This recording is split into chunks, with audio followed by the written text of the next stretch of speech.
नमस्कार विद्यार्थी मित्रांनो, मी सपना पानसरे. आज आपण मराठी विषयातील इयत्ता 8वीच्या पाठ्यपुस्तकातील 4था पाठ आपण सारे एक हा अभ्यासणार आहोत. पाठ क्रमांक 4 आपण सारे एक या पाठाच्या लेखिका आहेत प्रभा बैकर.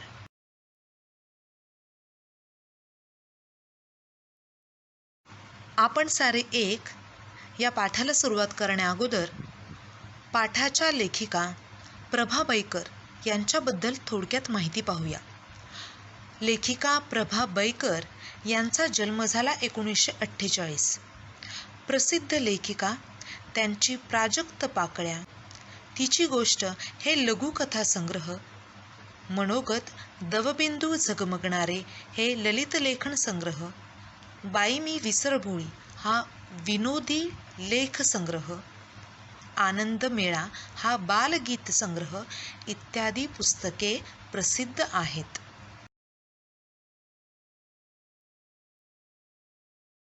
आपण सारे एक या पाठाचा परिचय आपण पाहूया. ही एक मजेदार नाटिका आहे. नाटिका म्हणजे एक छोटासा ड्रामा, प्ले. यात शरीराचे अवयव नाक, कान, डोळे, जीभ, हात व पाय यांचा संवाद आहे. शरीराच्या इंद्रियांनी एकत्र राहून एकमेकांची काळजी घेतली तर आरोग्य चांगले राहते. हा संदेश या संवादातून आपल्याला नाटककारांनी दिला आहे आणि एकात्मतेची शिकवण देखील दिली आहे.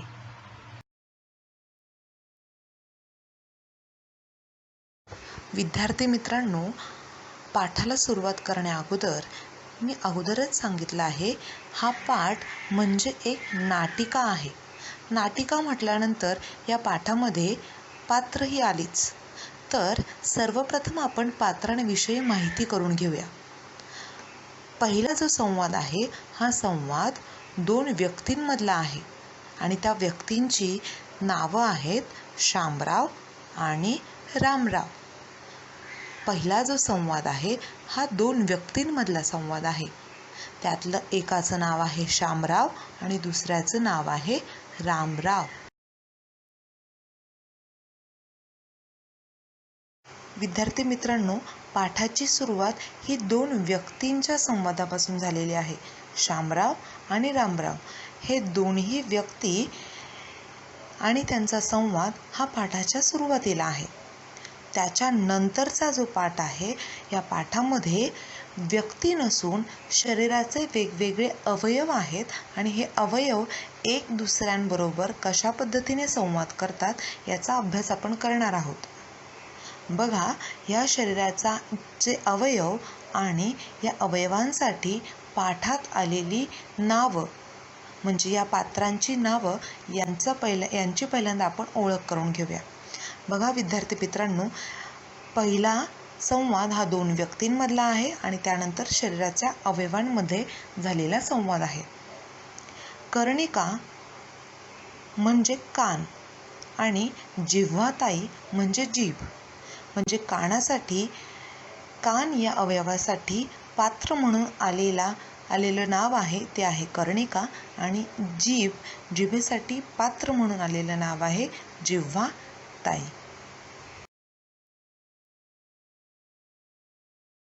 बघा विद्यार्थी मित्रांनो, पाठाची सुरुवात शामराव रामराव यांच्यापासून झाली. नंतर कान म्हणजे कर्णिका आणि जीभ म्हणजे जिव्हाताई. पुढील चित्रणावरून तुम्हाला कळालं असेल की नाक आणि डोळे ह्या दोघांचं चित्र आहे. याचा अर्थ नाक म्हणजे नासिका आणि डोळे म्हणजे नयनकुमार. मग या नाटिकेतील पात्रांची नावं अशी आहेत: नाक, नासिका, डोळे, नयनकुमार. पुढील चित्र आहे हात आणि पाय. आता हात आणि पाय या दोन्ही अवयवांना नाटिकेमध्ये पात्र म्हणून आलेली नावं आहेत. पाय म्हणजे पदकुमार आणि हात म्हणजे हस्तक राज. परत सांगते, पाय म्हणजे पदकुमार आणि हात म्हणजे हस्तक राज. पुढील चित्र आहे मेंदू आणि पोट. पुढील चित्र आहे मेंदू आणि पोट. आता बघा, या नाटिकेमध्ये मेंदू हा राजाचं काम करतोय. तसे आपल्या शरीरामध्ये आपल्या संपूर्ण ज्या ॲक्टिव्हिटी होत असतात ह्या मेंदूच्या कंट्रोलच्या खाली होत असतात. म्हणजे मेंदू आपल्या शरीरामध्ये फार महत्त्वाचं काम करत असतो. त्याच पद्धतीने या नाटिकेमध्ये मेंदू हा राजाचं काम करतोय आणि पोटोबा हा प्रधान म्हणून काम करतोय. तर बघा, नाटिकेमध्ये मेंदू आणि पोट यांच्यासाठी, या पात्रांसाठी, या अवयवांसाठी आलेली नावं. मेंदू राजे म्हणजे मेंदू या शब्दाला किंवा या अवयवाला आलेलं नाव आहे मेंदू राजे आणि पोट यासाठी आलेलं नाव आहे पोटोबा. मेंदू राजे आणि पोट पोटोबा.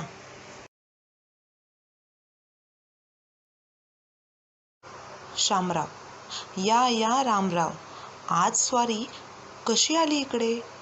नाशिक सोडून बरे जळगावला आलात. काम तरी काय काढलंय की सहज फेरी? रामराव, अरे एका दमात किती प्रश्न विचारता शामराव. सध्या फिरिस्तीची ड्युटी आहे ना. काय करणार बाबा, या पोटासाठी फिरावं लागतं. शामराव, असं चला तर मग आपण घरी जाऊ, पोटोबाची पूजा करू. रामराव, चला कामाचं बघू नंतर. आधी पोटोबा मग विठोबा. बघा, पहिला संवाद आहे शामराव आणि रामराव यांच्यामधला. तर शामराव रामरावांना विचारता की ही स्वारी इकडे कुठे आली?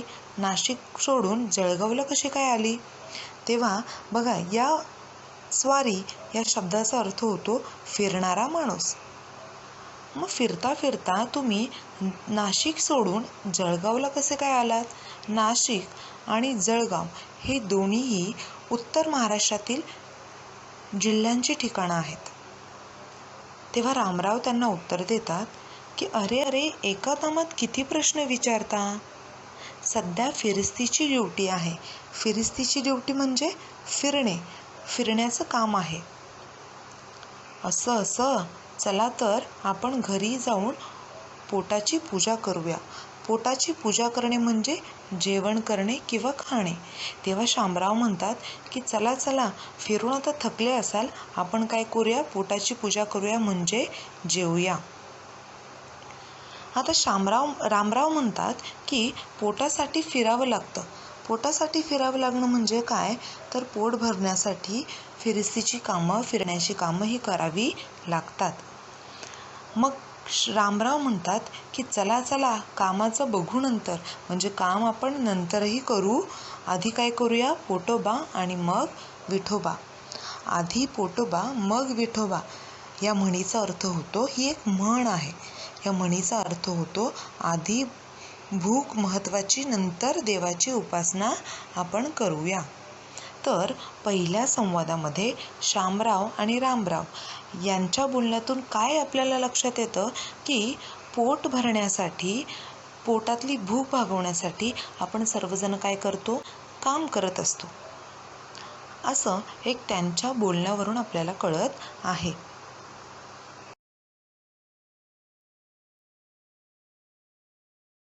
रामराव आणि शामराव यांच्यातला संवाद संपल्यानंतर आता संवाद चालू होतो तो शरीरातील वेगवेगळ्या अवयवांचा. आणि हा संवाद अतिशय गमतीदार आहे. मग अवयवांचा गमतीदार संवाद सुरू होतो. कर्णिका, काय ग जिव्हाताई, नेहमी तू बडबडत असतेस आणि आज गप्प का? एवढी उदास का बरं झाले आहेस? उदास होणे म्हणजे नाराज होणे. जिव्हाताई, काय सांगू बाई, मला या पोटोबा खवय्याची मोठी चीड यायला लागली आहे. खवय्या या शब्दाचा अर्थ होतो खाणारा. कर्णिका: आणि ती का ग? आणि ती ग का? जिव्हाताई: का म्हणून काय विचारतेस? आत्ता मगाशी रामराव शामरावाचं बोलणं ऐकलं नाहीस तू? पोटासाठी वणवण हिंडावं लागतं त्यांना. कोणाही माणसाला विचारा, सारी धडपड कशासाठी? तर पोटासाठी. आणि त्या पोटासाठी आपलीच फरफट होते. शिवाय मान सन्मान तो सगळा त्याला. परवा तर त्याचं माझं भांडणच झालं. कर्णिका: कशावरून ग? जिव्हाताई: अगं, दरवेळी आपण तो म्हणेल तेवढंच खाण्याची सक्ती असते माझ्यावर. सक्ती असणे म्हणजे जबरदस्ती असणे. एखाद्या वेळी मला आवडलेला पदार्थ मी जास्त खाल्ला की झालं, त्याचं गुरगुरणं सुरू. वैताग नुसता. वैताग येणे म्हणजे चिडचिड होणे, त्रागा करणे. आता बघा, हा संवाद चालू झालाय जिव्हाताई आणि कर्णिका यांच्यामधला. आता कर्णिका म्हणते, म्हणजे कान म्हणतो की का ग जिव्हाताई, तू इतकी उदास आहेस? नेहमीच तर तू किती बडबड करत असते, आज का बरं गप्प गप्प आहेस? तेव्हा जिव्हाताई म्हणते की मला वैताग आलाय, मला कंटाळा आलाय, मला चीड यायला लागली. कोणाची? तर पोटोबाची. आता पोटोबाची का चीड येईल? तिचं असं म्हणणं आहे की प्रत्येकजण हा काय करत असतो? प्रत्येक माणूस, म्हणजेच अगदी रामराव आणि शामराव यांचं बोलणं ऐकल्यानंतर देखील आपण म्हणतो की कोणाही माणसाला विचारा, सारी धडपड तो कशासाठी करत असतो? पोटासाठी. सगळा मान सन्मान, सगळी रिस्पेक्ट ही कोणाला मिळत असते? फक्त पोटाला. आणि जिव्हाताई म्हणते की माझं आणि त्याचं तर भांडणच झालं परवा. कशावरून भांडण झालं? तर ती म्हणते की दररोज पोटाला जे आवडेल किंवा जे संपेल किंवा जे खायचं असेल ते खाण्याची सक्ती म्हणजे जबरदस्ती असते माझ्यावरती. आणि कधीतरी मला म्हणजे जिव्हाताईला एखादा आवडलेला पदार्थ थोडासा जास्त खाल्ला की झालं गुरगुरणं म्हणजे रागावणं. झालं पोटोबाचं रागावणं सुरू. वैताग नुसता म्हणजे चिडचिड होते माझी. मला कंटाळा आलाय, मला त्रागा होतोय आता या गोष्टीचा.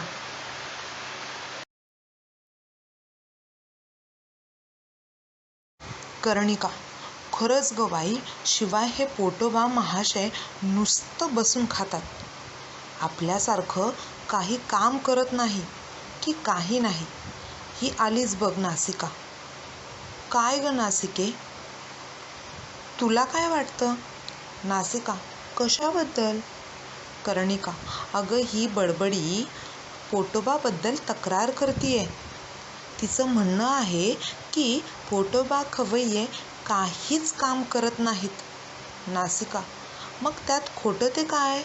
माझंच बघ ना, रात्रंदिवस श्वास घेण्याचं माझं कार्य सतत चालू असतं. वास घेण्याचंही जादा काम मी करते, पण हे पोटोबा मात्र. बघा, पुढे कर्णिका नासिका यांच्यामधला संवाद आहे. म्हणजे कर्णिका बोलत असताना तिथे नासिका म्हणजे नाकाची एंट्री होते आणि कर्णिका म्हणते की खरं आहे, पोटोबा महाशय म्हणजे पोटोबा महोदय हे नुसतं बसून खातात, ते काहीच काम करत नाही. हेच गोष्ट ती नासिकेला, कर्णिका ही नासिकेला सांगते. तेव्हा नासिका देखील म्हणते की हो, खरंच आहे की जिव्हाताई जे बोलतायत ते अगदी बरोबर आहे. त्यांची जी तक्रार आहे ती अगदी बरोबर आहे. नासिका म्हणते की मीच बघणं दिवस रात्र श्वास घेण्याचं महत्त्वाचं कार्य करत असते. बघा, आपण नाकानेच श्वास घेतो आणि श्वास बाहेरही सोडतो, म्हणजे ऑक्सिजन घेतो आणि कार्बन डायऑक्साईड बाहेर सोडतो, म्हणजे श्वासोच्छवास हा आपला सतत दिवस रात्र चालू असतो. व नासिका म्हणते श्वासोच्छवास करण्याचं महत्त्वाचं काम हे मी नेहमी करतच असते. इवन मी त्याच्यामध्ये एक्स्ट्रा काम काय करते तर वास घेणं म्हणजे सुगंध किंवा एखाद्या गोष्टीचा स्मेल हा आयडेंटिफाय करणे किंवा तो जाणून घेण्याचं महत्त्वाचं काम हे मी करते आणि हे जादा काम आहे, म्हणजे हे एक्स्ट्रा काम मी करत असते. श्वासोच्छवास तर मी करतेच, तो दिवस रात्र चालूच असतो, पण वास घेण्याचं जादा काम, एक्स्ट्रा काम देखील मी करत असते. त्यामुळे नासिका असं म्हणते की जिव्हाताईची जी तक्रार आहे ती काही खोटी नाही, ती काही चुकीची नाही, अगदी बरोबर आहे.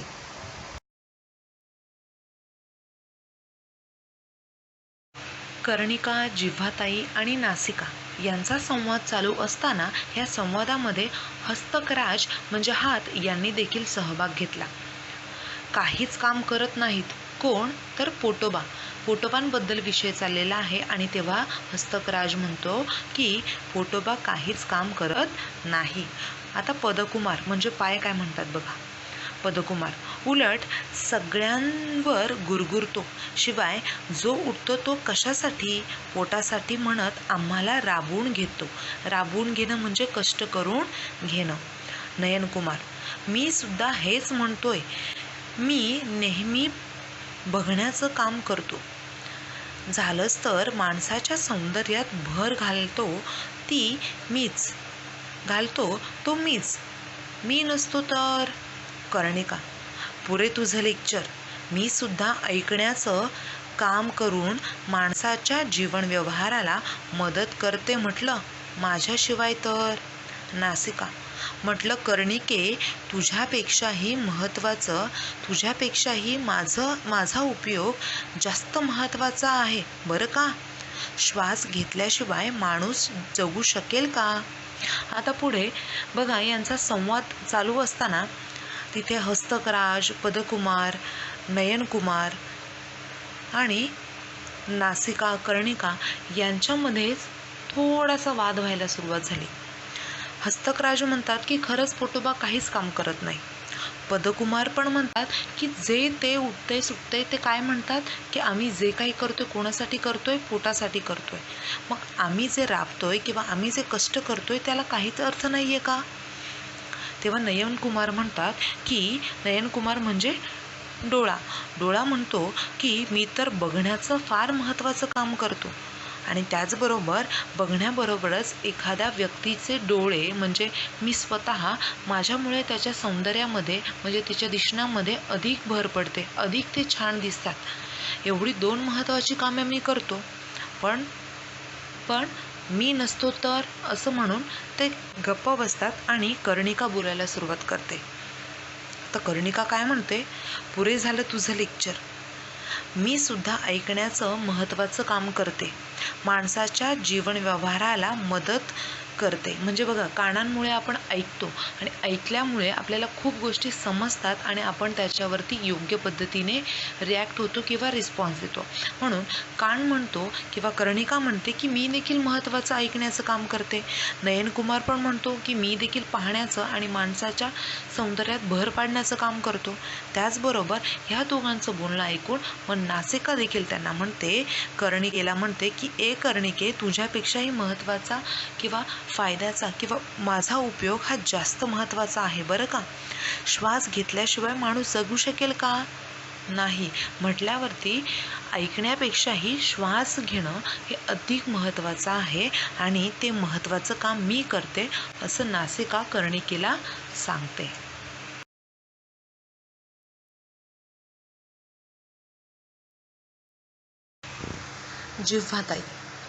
जिव्हाताई म्हणतात, आणि माझ्यामुळे तर माणसाच्या जीवनात अर्थ आहे. मी गोड बोलते, नाना तऱ्हेच्या पदार्थांची चव माझ्यामुळे माणूस चाखू शकतो. चाखणे या शब्दाचा अर्थ होतो चव घेणे. आपण सारेजण अनेक कामे करतो, पण हे पोटोबा मात्र आयते बसून खातात. आयते बसून खाणे म्हणजे फुकटचे खाणे. कोणतंही काम न करता फक्त खाण्याचं काम करणे म्हणजे फुकटचं खाणे.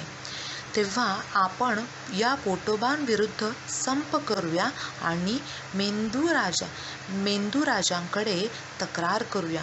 मेंदूराज म्हणजे मेंदू, यांच्याकडे तक्रार करूया. कोणाबद्दल? तर पोटोबाबद्दल. पण त्या अगोदर आपण काय करूया? संप करूया. संप करणे म्हणजे स्ट्राईक करणे. तेव्हा नयनकुमार काय म्हणतात बघा. नयनकुमार, हो हो, आमची तयारी आहे संप करायची. आजपासून मी बघणार नाही. नयनकुमार म्हणजे कोण? डोळे. आजपासून डोळे हे बघण्याचं काम करणार नाही. म्हणजे संपाची सुरुवात करताना प्रत्येक अवयव आपापलं कार्य काय करणार आहे? बंद ठेवणार आहे. नासिका, मी वास घेणार नाही. श्वास मात्र मला घ्यावाच लागेल. कर्णिका, मी ऐकणार नाही. जिव्हाताई, मी अजिबात खाणार नाही आणि दंतराजांना सुद्धा संपात सामील करून घेईल. हस्तकराज, मी घास उचलणार नाही. पदकुमार, मी स्वयंपाक घरापर्यंत जाणार नाही. म्हणजे मग त्या पोटोबाला चांगलीच अद्दल घडेल. अद्दल घडणे म्हणजे शिक्षा मिळणे. आता बघा, हे सगळे जे अवयव आहे म्हणजे जीभ, जिव्हाताई, नयन कुमार म्हणजे डोळे, नासिका म्हणजे नाक, कर्णिका म्हणजे कान, जिव्हाताई म्हणजे जीभ, हस्तकराज म्हणजे हात आणि पदकुमार म्हणजे पाय. हे सगळ्या जणांनी एक ठरवलं की आपण संप करूया, म्हणजे स्ट्राईक करूया आणि आपापली कामं काय करूया? बंद ठेवूया. जिव्हाताई म्हणते की आपण सर्वजण एकत्र येऊन काय करूया? संप करूया. तेव्हा नयनकुमार म्हणतात की हो हो, आमची तयारी आहे. आजपासूनच काय करायचा? संप करायचा. म्हणजे मी बघणार नाही. मग नासिका म्हणते की वास मी घेणार नाही, पण श्वास घेण्याचं काम मात्र मला थांबवता येणार नाही. ते मात्र मी करत राहणार. कर्णिका, मी ऐकणार नाही. कर्णिका म्हणजे कान काय म्हणतो की मी ऐकणार नाही. जिव्हाताई म्हणते मी अजिबात खाणार नाही. आणि दंतराज म्हणजे दात, टीथ, यांनाही मी आपल्या संपामध्ये काय करेल? सहभागी करून घेईल. सामील करून घेणे म्हणजे सहभागी करून घेईल. हस्तकराज म्हटले की मी घास उचलणार नाही. घास जर उचलला नाही तर पोटोबापर्यंत पोचेल का? नाही पोचणार. आणि पदकुमार म्हणतात की घास उचलण्याची वेळ येण्याच्या अगोदर मी स्वयंपाक घरापर्यंत जाणारच नाही. मग पोटोबाला चांगलीच काय घडेल? अद्दल घडेल. अद्दल घडणे म्हणजे चांगलीच त्याला शिक्षा मिळेल.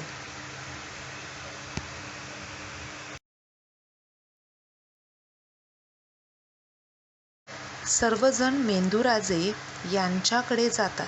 त्यानंतर मेंदूराजे तातडीने सभा घेतात. सर्वजण, मेंदूराजे साहेबांचा जय जयकार असो. मेंदूराजे, बसा मंडळी. पोटोबा प्रधान आले की नाही अजून? पोटोबा, मी केव्हाच हजर आहे महाराज. मेंदूराजे, पोटोबा, या सर्व मंडळींची तुमच्याबद्दल तक्रार आहे की तुम्ही अजिबात काम करत नाहीत. नुसते खाता आणि दुसऱ्यांवर गुरगुरता. पोटोबा, महाराज, बोलताना जरा बेअदबी होतीये. कसूर माफ असावी. पण मी काम करत नाही हे म्हणणं साफ खोटं आहे. हो, अधूनमधून मी गुरगुरतो, पण ते यांच्यावर नव्हे, ती माझी सवय आहे. त्याशिवाय शरीराचं राज्य सुरळीत कसं चालणार? आता हे उदाहरण घ्या ना. या सर्वांनी संप पुकारला. मी गप्प बसलो. पण याचा परिणाम त्यांनाच भोगावा लागला. जीवनरस मिळाला नाही म्हणून त्यांचे चेहरे बघा कसे सुकवून गेलेत. आता पुढे सर्वजण म्हणजे जिव्हाताई, नयनकुमार, नासिका, कर्णिका, हस्तकराज आणि पदकुमार हे सर्वजण जेव्हा मेंदूराज यांच्याकडे जातात तेव्हा मेंदूराज तातडीने म्हणजे इमिडिएटली एक सभा बोलवतात, एक मीटिंग बोलवतात आणि त्या सभेमध्ये पोटोबा यांना देखील उपस्थित राहायला सांगतात. सगळे त्यांचा जय जयकार करतात, उदो करतात आणि मग मेंदूराज विचारतात की पोटोबा प्रधान उपस्थित आहेत की नाही. तेव्हा पोटोबा म्हणतात की मी तर केव्हाचा आलेलो आहे. तेव्हा मेंदूराज म्हणतात की पोटोबा, ह्या सर्व मंडळींची म्हणजे ह्या सर्व जणांची, या सर्व इंद्रियांची तुमच्याबद्दल तक्रार आहे की तुम्ही अजिबात काम करत नाही, नुसते खाता आणि गुरगुरता. तेव्हा पोटोबा म्हणतात की महाराज, बोलताना जरा बेअदबी होईल, कसूर माफ असावी. आता बेअदबी म्हणजे अपमान, बोलताना जरा अपमान होईल, तर कसूर म्हणजे हा गुन्हा माझ्याकडनं माफ करून घ्यावा, गुन्हा माफ असावा. पण मी काम करत नाही हे म्हणणं साफ खोटं आहे. हां, मी अधूनमधून गुरगुरतो, पण ते यांच्यावर नाही, म्हणजे इंद्रियांवरती मी गुरगुरत नाही, तर ती माझी सवय आहे, असं पोटोबा म्हणतात. ते म्हणतात की त्याशिवाय शरीराचं राज्य सुरळीत कसं चालणार. आता शरीराला इथं राज्य म्हटलंय. ते म्हणतात की मी जर गुरगुरलो नाही तर शरीर हे कसं काय व्यवस्थित चालेल. आता हे सर्वजण उदाहरण देताना ते म्हणतात की हे सर्वजण संपावर गेलेत किंवा त्यांनी संप पुकारलाय, मी गप्प आहे, पण याचा परिणाम कोणाला भोगावा लागतोय, तर सर्व इंद्रियांना भोगावा लागतोय. का? कारण जीवन रस हा मिळत नाहीये आणि त्यामुळे सर्वांचे चेहरे बघा कसे झालेत, तर सुकून गेले आहेत. चेहरे सुकून जाणे म्हणजे काय होणे? अशक्त होणे. तर अशा पद्धतीने पोटोबा म्हणतात की गुरगुरणं ही माझी सवय आहे आणि ते केल्यामुळे आपल्या शरीराचं राज्य म्हणजे पूर्ण शरीर हे सुरळीत चालतं. पण यांनी संप पुकारण्यामुळे मात्र काय झालंय, त्यांनाच त्याचा परिणाम भोगावा लागत आहे आणि त्यांचे चेहरे कसे झालेत? अशक्त.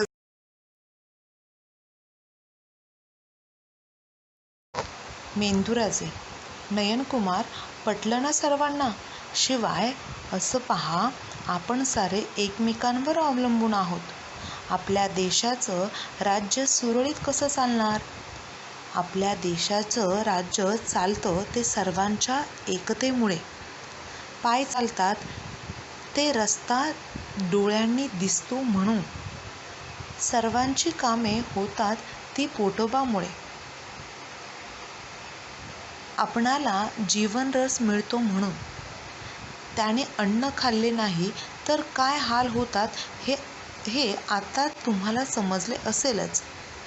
आपण सारे या शरीररूपी राज्याचे सेवक आहोत. आपले हे राज्य सुरळीत राहण्यासाठी आपण सर्वांनी एक व्हायला हवे, खरे ना सर्वजण? होय महाराज. पोटोबा, आम्हाला क्षमा करा. आता पुन्हा नाही आम्ही तुमच्याविषयी कुरकुर करणार. आपण सारे या राज्याचे सेवक आहोत. आपण सारे या राज्याचे सेवक. आपण सारे एक. आपण सारे एक. नाटिकेच्या शेवटच्या संवादामध्ये मेंदुराज म्हणतात की आता सर्वांना पटलं की नाही? नयनकुमार, तुम्हाला पण पटलं असेलच. ते म्हणतात की आपण सर्वजण काय आहोत? एकमेकांवर अवलंबून आहोत. आपण म्हणजे देश आहोत आणि देश सुरळीत कसा चालणार, तर त्यामधली आपल्या देशातील राज्य ही यांच्यामध्ये काय पाहिजे? एकी पाहिजे. म्हणजे भारत देशामध्ये आपण राहतो आणि या भारत देशामध्ये वेगवेगळे राज्य आहेत. ही राज्य जर एकमेकांशी भांडत असतील तर देशाचा कारभार व्यवस्थित चालणार नाही. पण देशाच्या राज्यांमध्ये एकमेकांबद्दल प्रेम, आपुलकी, जिव्हाळा, रिस्पेक्ट हे जर असेल आणि एकमेकांना मदत, नेहमी ते एकमेकांना मदत करत असतील, तर देश चालवणं हे फार अवघड होत नाही किंवा देश अतिशय सुरळीत चालतो. तसंच आपलं शरीर पण असतं.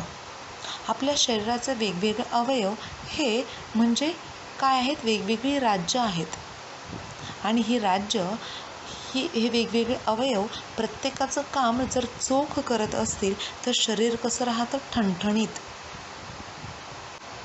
मग इथे मेंदुराज हेच पटवून देण्याचं काम करतायत की आपल्या देशाचं राज्य, देशांची राज्य सुरळीत कशी चालणार? आपल्या देशाचं राज्य चालतं ते सर्वांच्या एकतेमुळे. आता ते शरीराविषयी सांगताना म्हणतात की पाय चालतात ते रस्ता डोळ्यांनी दिसतो म्हणून. म्हणजे आपल्याला जर डोळे बंद करून चालायला सांगितलं तर आपण चुकीच्या मार्गावर जाऊ. पण डोळे उघडे ठेवून जर आपण पायाने चाललो तर आपल्याला जिथे जायचं आहे तिथे आपण सुखरूप पोहोचलो जाणार. म्हणून पाय आणि डोळे हे चालताना महत्त्वाचं काम करतात.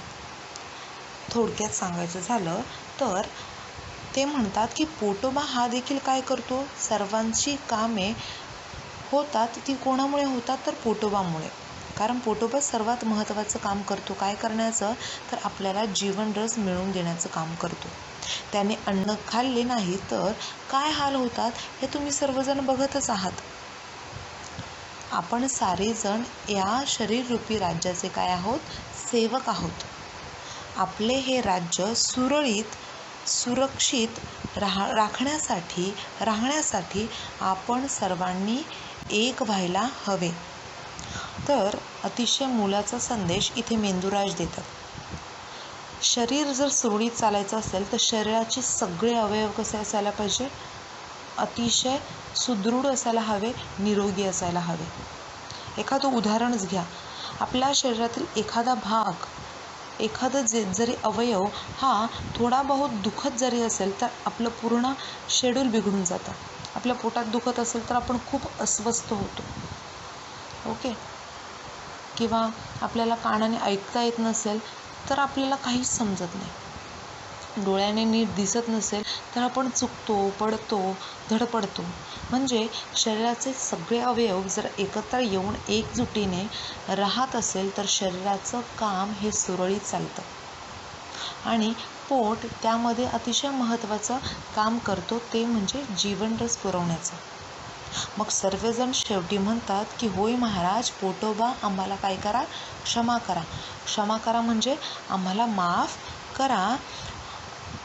आता पुन्हा नाही आम्ही तुमच्याबद्दल कुरकुर करणार. कुरकुर करणं म्हणजे तक्रार करणं. आता आम्ही कोणीही तुमच्याबद्दल कोणत्याही प्रकारची तक्रार करणार नाही. आपण सारेच या राज्याचे सेवक आहोत. आपण सारे एक असे म्हणून ते सर्वजण एकत्र येतात आणि काम करायला सुरुवात करतात.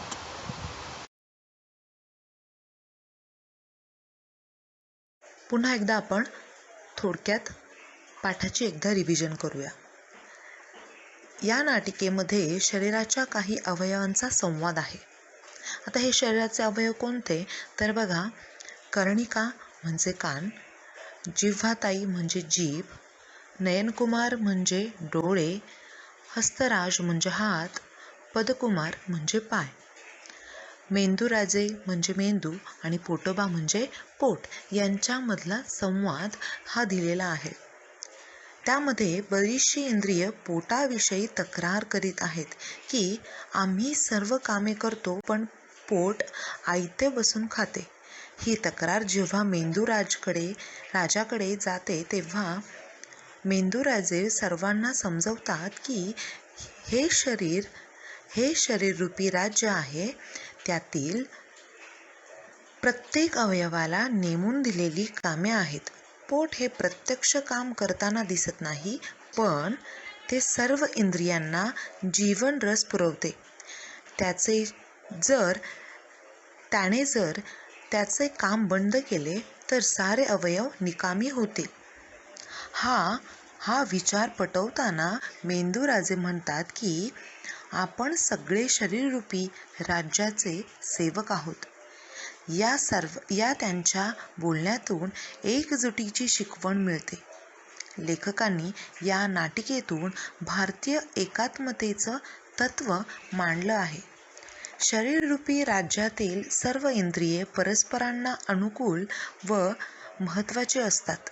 सर्वांनी एकोप्याने राहून परस्परांची काळजी घेतली तर आरोग्य उत्तम राहते. हे या नाटिकेतून सहज सोप्या शब्दातून लेखिकेने मांडलं आहे. पर्यायानं कुटुंब, परिसर, देश यांच्यासाठीही प्रातिनिधिक स्वरूपातील हा घटक एकात्मतेचा संदेश देतो. तर अशा पद्धतीने लेखिकेने या नाटिकेतून अतिशय उत्तम पद्धतीने एकात्मतेचं महत्त्व आणि आपण एकत्र राहून आपण आपला देश किंवा आपण एकत्र राहून आपलं शरीर कशा पद्धतीने उत्तम चालवू शकतो याबद्दलची माहिती लेखिकेने या पाठामध्ये आपल्याला दिलेली आहे.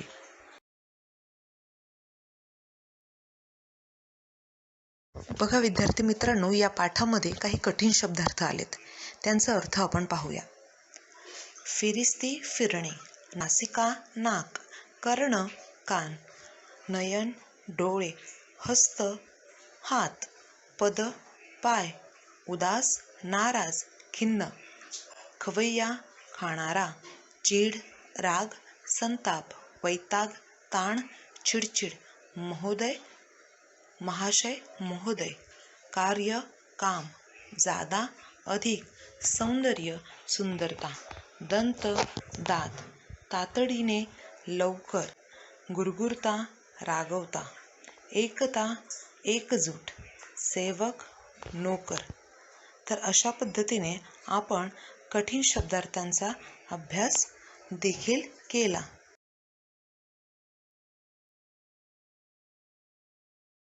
तर अशा प्रकारे विद्यार्थी मित्रांनो, आपण ही मजेशीर नाटिका अभ्यासली. या नाटिकेतील अवयव नाक म्हणजे नासिका, कान म्हणजे कर्णिका, डोळे म्हणजे नयनकुमार, जीभ म्हणजे जिव्हाताई, हात म्हणजे हस्तराज, पाय म्हणजे पदकुमार यांसारख्या पात्रांचा संवाद हा देखील आपण अभ्यासला. शरीराच्या इंद्रियांनी एकत्र राहून एकमेकांची काळजी घेतली तर आरोग्य चांगले राहते. हा संदेश या संवादातून आपल्याला लेखिकेने दिला आहे आणि एकात्मतेची शिकवण देखील या पाठातून दिलेली आहे. आशा आहे सगळ्यांना हा पाठ समजला असेल, सगळ्यांनी हा पाठ एन्जॉय केला असेल. धन्यवाद.